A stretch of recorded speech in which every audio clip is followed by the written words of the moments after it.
guys, let's get into this. So there's levels to everything in life, right?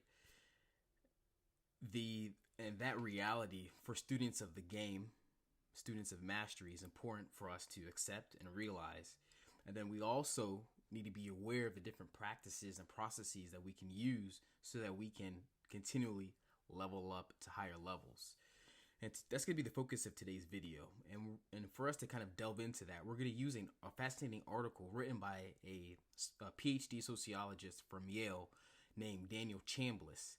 And Daniel Chambliss analyzed the world of swimming from the Olympic levels all the way to lower levels. And his piece is called The Mundanity of Excellence. He shed light on two key takeaways that we're going to be unpacking today. One, the basic and the most tried and what's commonly shared idea that mentorship and coaching is important, but we're really going to see why it's important, because sometimes it comes one ear and out the other.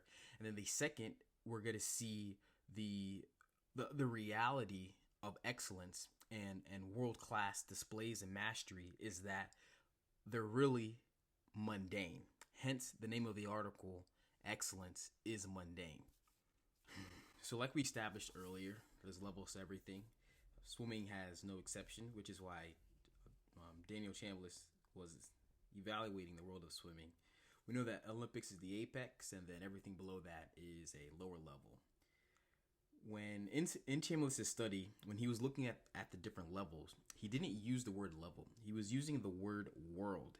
And that was actually a very important distinction, and we're going to dig into that.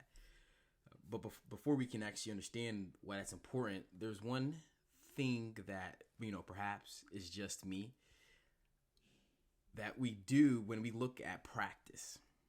A lot of times it's easy to look at practice from a one-dimensional lens, and that is in looking at it from a quantitative perspective. How many hours am I putting in? How many reps am I putting in? The idea of the first one in, last one out. We know that, of course, that's important in the road to mastery.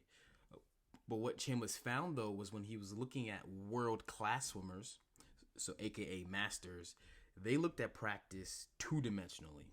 So not only did they see the quantitative variables that one could be leveraging and paying attention to, but there are also qualitative things that they paid close attention to. Sleeping habits, eating habits, your attitude and your approach to the game. Chambliss found that when you looked at and you maxed out all the quantitative variables you had at your disposal, you would see a competitive edge, but you would only see a competitive edge in the world that you're in, or in the level that you're in. And so then this begs the question, because that's saying that the quantitative game isn't enough for you to level up to a new level. And the question is, okay, then what is it? Well, if we go back to the world-class swimmers, we saw that they looked at the game from a quantitative perspective and a qualitative perspective. And then that's the difference. And then this is why Chambliss was using the word world, because the difference between one level and another level in most cases is pretty significant, because there's qualitative and quantitative changes.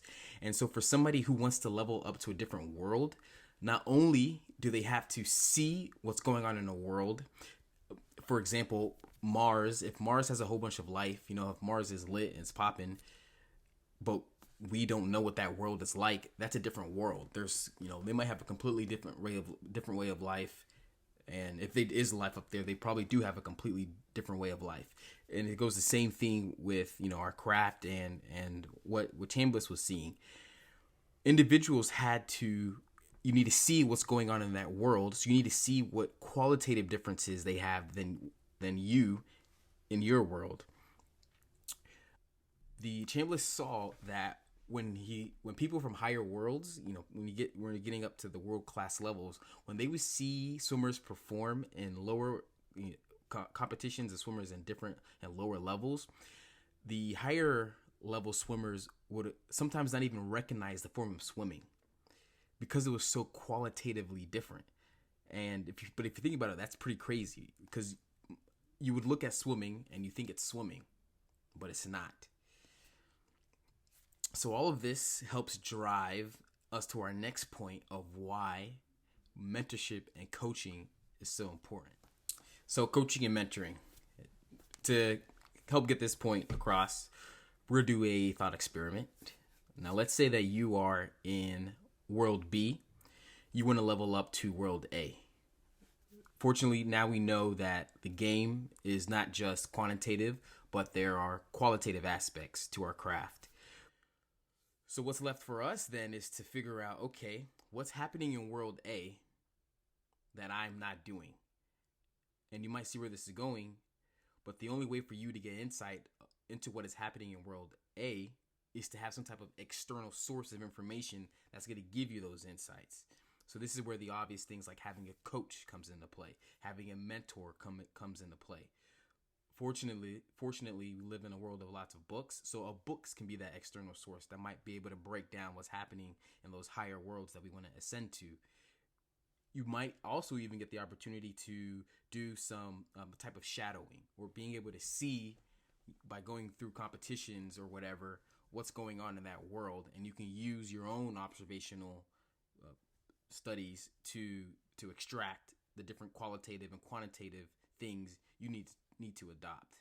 Because once you have that external source, now you can evaluate yourself and you can shed whatever old habits, whatever old, quantitative beliefs and qualitative beliefs and practices you had, adopt the new ones, and now prepare yourself to level up.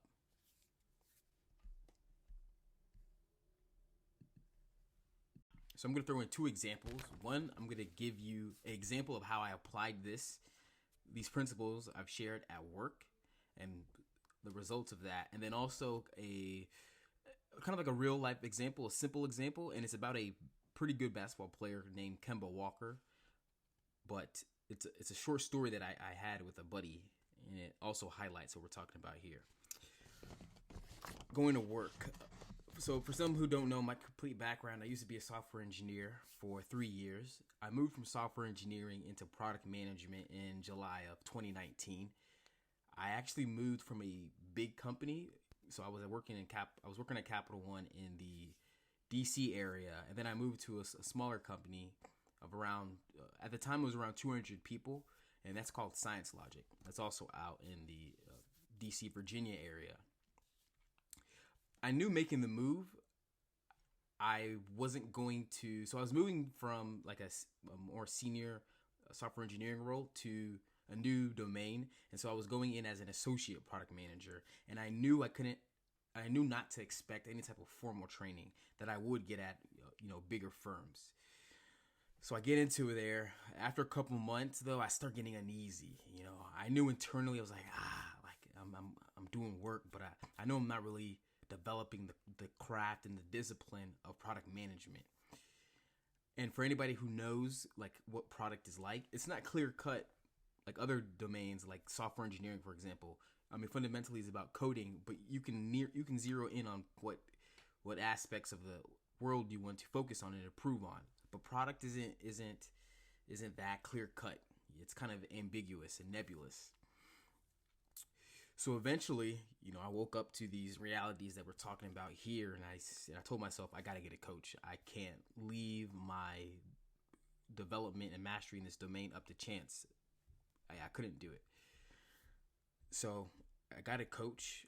I also have a document here of some of the things I knew I was struggling with. I wanted to address. So I just want to read some of this off. So we're all sharing the fact that we all come from trying to get better. So one thing I said was I don't fully understand the role, and I can't prioritize the dozens of tasks I can be doing in a day. Another thing I said is I wanted to create an impact in an efficient manner, and I know I'm willing to work hard, but I want to work smart. And I don't even know if I'm spending the right things, and I'm not confident that I'm fulfilling my potential as a PM. Another thing I wrote that stuck out to me just reviewing this is I'm unable to determine if I'm a top performing PM. We're talking about mastery, right? We want to know if we're in a top performing world. And I said a couple other things. I talked about not having in terms of clarity of understanding the product management discipline, I said I had around a 40% understanding. All in all, I didn't completely know what I was doing. I got the coach, started meeting with him weekly, drilling him. I was drilling him. He was probably like, yo, like, this, what's wrong with this guy? Why does he have so many questions? So every week I came with him a whole bunch of questions. You know, what's this? What's this? Why? And then I was having lots of moments. But then over a couple weeks, I started seeing things differently. I started seeing work differently. The chaos started making sense. And with that, I started speaking differently with my manager. I started hitting him with more strategic questions because I had now began transcending above the lower level, the tasks of just do this, but I was starting to see the bigger picture. And because of all this, the discussions, challenging my manager respectfully about what are we doing and the why, there was a new opportunity that was coming up in our company to lead a new initiative and a new team and a new product. And from my discussions, my manager, he made a connection of, hey, like, do you want to do this? And for me, I was kind of like shocked because it's a pretty big thing, but I said yes. But the only reason why I said yes was because of this prior training. And the cool thing is this new role that I accepted.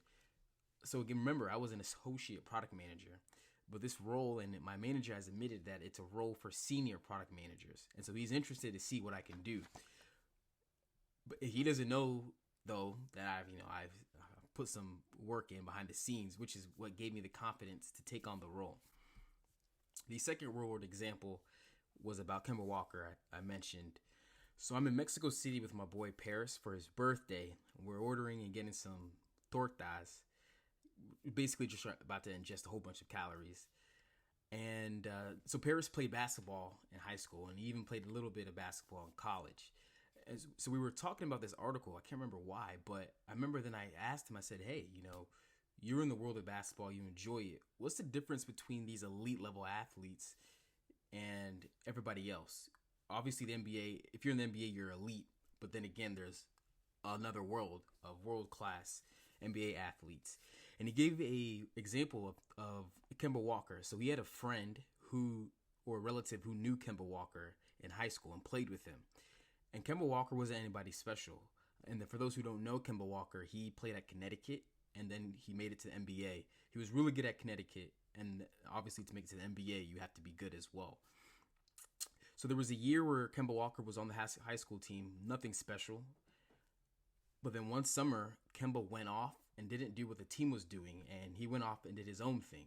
And then he came back, and everybody said he was just different. He was elite, and that's when he started getting attention of the D1 recruits, and that's how he made it to Connecticut. And Connecticut is an elite school to play college basketball in. I think it's safe to assume when he went off that summer to do his own thing, he had a coach or some type of mentorship who started giving him new training drills, new things to practice, new ways to see the game. He had those qualitative differences that he got exposed to. He came back to the original world of high school ball and is different. He's operating at a different level. For us, students of the game, though, it makes sense. Those who were seeing it before their eyes, they didn't really know what was going on, right? And so that was a cool story as well about and why the stuff that we're talking about here today is important. So the last major point that we're going to cover here is the idea that excellence is mundane. So apart from the realization that we know it takes qualitative changes to level it up most of the times, Chambliss also found when dissecting what excellence was and what world-class performance or what resulted into world-class performance, it was just usually the most simplest of things. And I have an excerpt from the article that I want to read out here. He says, when a swimmer learns a proper flip to turn in the freestyle race, he or she will swim the race a bit faster. Then a streamlined push off from the wall with the arms squeezed together over the head and a little faster. Then how to place the hands in the water so no air is cupped in them. Then how to lift them over the water. Then how to lift weights properly to build strength, and how to eat the right foods, and how to wear the best suits for racing, and so on and so on. Each of those tasks seems small in itself, but each one allows the athlete to swim a bit faster. As a swimmer eventually learns and consistently practices all of them together, as well as other performance improving things, the swimmer may eventually reach a level of performance that is worthy of competing in the Olympic Games. The simple practice of doing certain small tasks can generate huge results. Excellence is mundane. I don't know about you, but for some reason that really resonated with me. I think if you also reflect back on some things that you're pretty good at, you might say to yourself, yeah, that is true.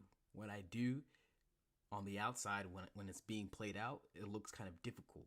But because I know the processes, I know what it takes to do this, it's actually simple. All right, guys, so let's wrap this thing back together. We learned the two-dimensional way to look at practice. We know it's not just quantitative things, but there's also qualitative sides of the game that we need to look at when we're observing and finding ways to improve our craft.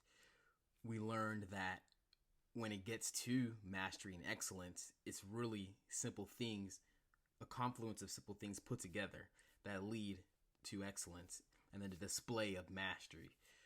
And so the big takeaway here is once we understand those two things, we can be self-reflective, identify the areas where we want to intentionally build mastery, and just check ourselves. Do we know the qualitative habits that we need to start adopting and implementing?